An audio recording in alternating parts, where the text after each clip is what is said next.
नमस्कार। समाजवादी पार्टी के राष्ट्रीय अध्यक्ष और देश के बड़े नेताओं में से मुलायम सिंह आजकल बीमार चल रहे हैं। ईश्वर उन्हें जल्दी स्वस्थ करे और शतायु ऐसी मेरी कामना है। मुलायम सिंह एक ऐसे नेता हैं जिनको भारतीय लोकतंत्र में हमेशा याद किया जाएगा। उनका व्यक्तित्व इसमें कोई शक नहीं बहुआयामी है और उन्होंने बहुत से सफल काम किए हैं। उनकी सफल राजनीतिक पारी भी रही है जिसके बारे में ज़्यादातर लोग जानते हैं। अभी पहले भी चर्चा होती है, आगे भी चर्चा होगी, लेकिन मैं उनके इस काम पे फोकस करूंगा आज की तारीख में जिस पे चर्चा कम होती है, और जो चर्चा होती है वो उस काम की विफलता को लेकर ज़्यादा होती है। लेकिन मैं यहाँ ये बताने की कोशिश करूंगा कि मुलायम सिंह का अगर वो काम सफल हुआ होता, और जो शुरुआत में सफल भी था, जब वो काम किया गया तो उसने अपनी शुरुआती सफलता तो पाई ही, लेकिन जिस सोच के साथ वो काम मुलायम सिंह ने शुरू किया था वो सोच कई वजहों से पूरी नहीं हुई। बहरहाल वो काम बहुत ऐतिहासिक था और अगर वो सफल होता जैसा मुलायम सिंह उस समय सोच रहे थे, तो इसमें कोई शक नहीं कि कम से कम उत्तर प्रदेश की राजनीति में बहुत ही दूरगामी परिणाम और परिवर्तन आए होते। इस पूरे किस्से को मैं थोड़ा सा बैकग्राउंड के साथ बताऊंगा तो उसको सुनने में और समझने में थोड़ा मजा आएगा। भारतीय लोकतंत्र की जब शुरुआत हुई स्वतंत्रता के बाद से कह लीजिए, तो संविधान में इस बात का खास ख्याल रखा गया, उसके लिए तमाम उपबंध लागू किए गए, तमाम व्यवस्थाएं की गई कि जो उस समय के वंचित और पिछड़े तबके के लोग थे उनको आगे आने के समुचित साधन मिले। आरक्षण हुआ और भी तमाम तरीके की व्यवस्थाएं हुई, वो सब उसमें की गई भारतीय संविधान में। और संविधान की उन व्यवस्थाओं का फायदा समाज के तमाम वर्गों ने उठाया, राजनीतिक वर्ग ने भी उठाया। उन्हीं व्यवस्थाओं में से बहुत से बड़े नेता भी आगे आए, पैदा हुए। उनमें से मुलायम सिंह एक है। मुलायम सिंह बेसिकली समाजवादी पार्टी से निकले नेता हैं और बाद के कालांतर में उन्होंने अपनी समाजवादी पार्टी बनाई और उनके बारे में बहुत कुछ ज़्यादा बताने की ज़रूरत नहीं है, हाल ही का इतिहास है, वो सब जानते हैं। मैंने कहा कि जिस काम पे मैं फोकस कर रहा हूँ वो ये है, मैं बताने जा रहा हूँ कि 1985-86 का ज़माना था और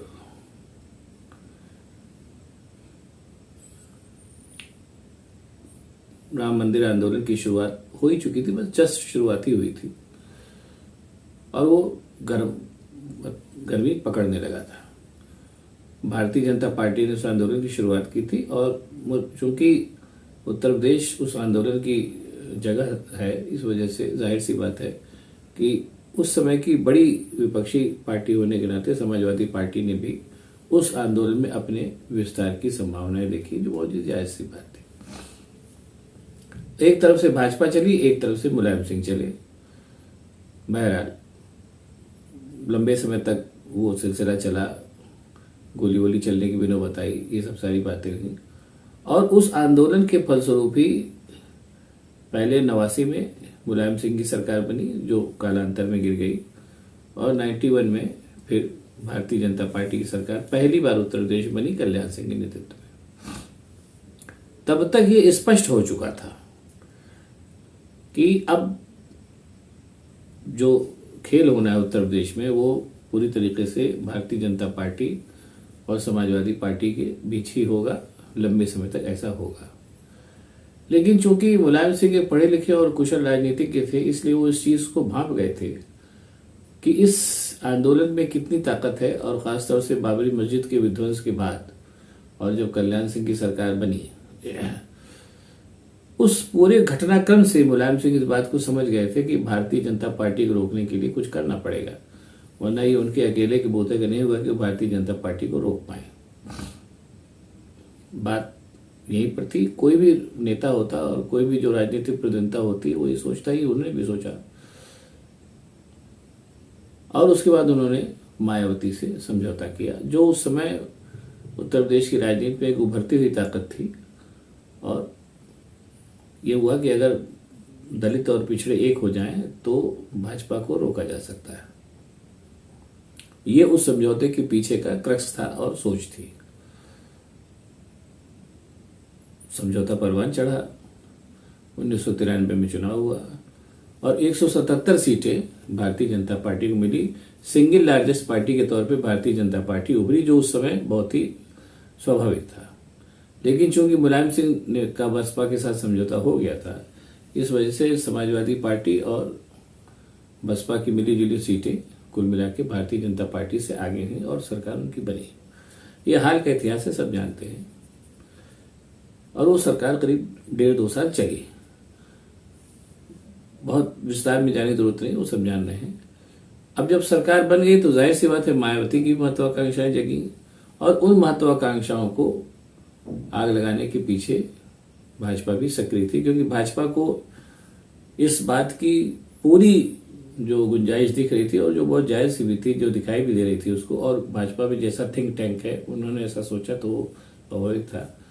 उनको ये लगा कि अगर समाजवादी पार्टी और बसपा का गठबंधन बना रहा तो न केवल भाजपा बल्कि कांग्रेस भी लंबे समय के लिए उत्तर प्रदेश के प्रदेश से आउट हो जाएंगे।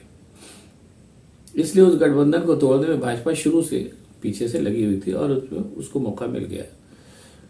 1995 में वो सरकार गिर गई और बाद में वो सब गेस्ट हाउस कांड वगैरह हुआ, उसके बहुत ज्यादा विस्तार बताने की जरूरत नहीं है। उस समय मायावती को बचाने का काम भाजपा ने बखूबी अंजाम दिया और मुलायम सिंह उस समय परिदृश्य से बाहर हो गए।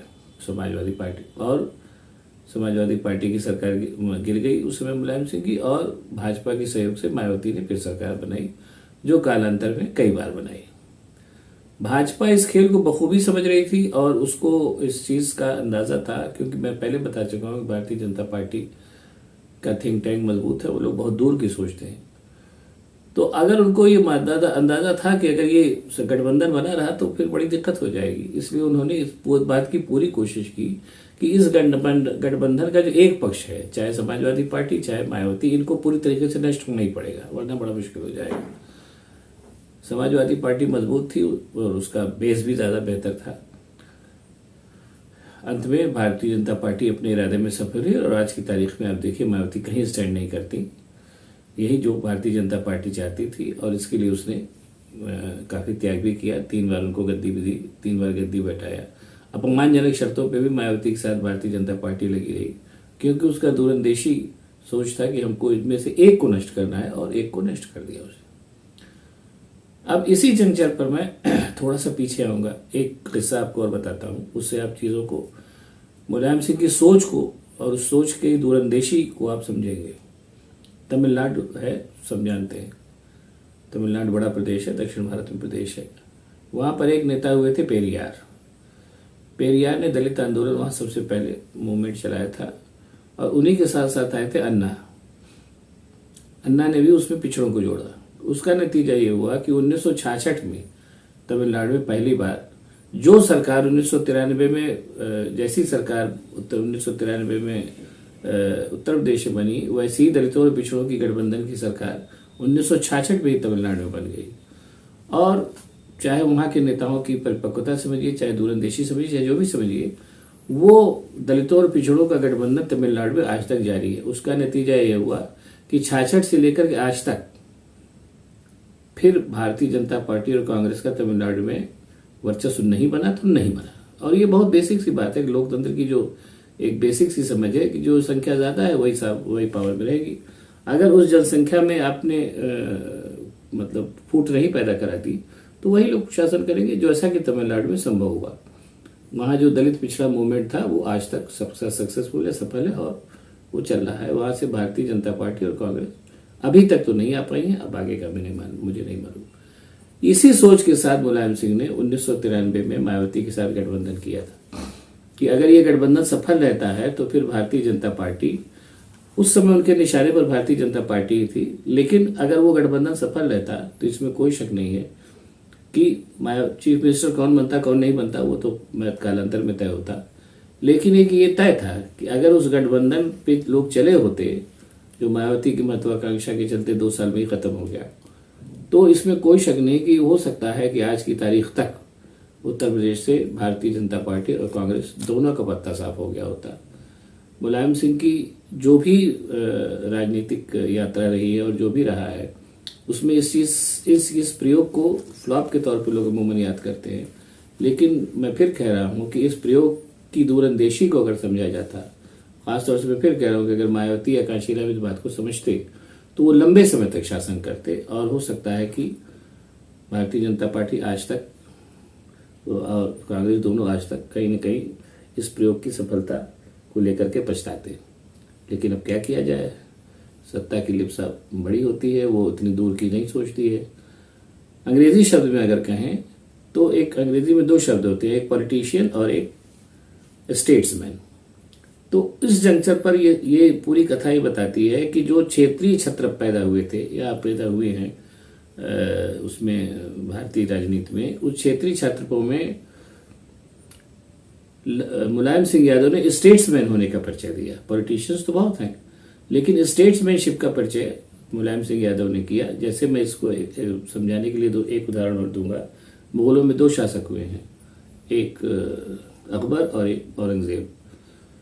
अकबर का जो क्षेत्रीय विस्तार था औरंगजेब से कहीं कम था, लेकिन भारतीय इतिहास में औरंगजेब को केवल पॉलिटिशियन माना जाता है और अकबर को स्टेट्समैन माना जाता है, क्योंकि अकबर ने जो काम किया उसके चलते मुगल सालों हिंदुस्तान पर काबिज रहे, और औरंगजेब ने बड़ी टेरिटरी के बावजूद जो काम किया उसने और मुगलों की पतन का रास्ता निकाला।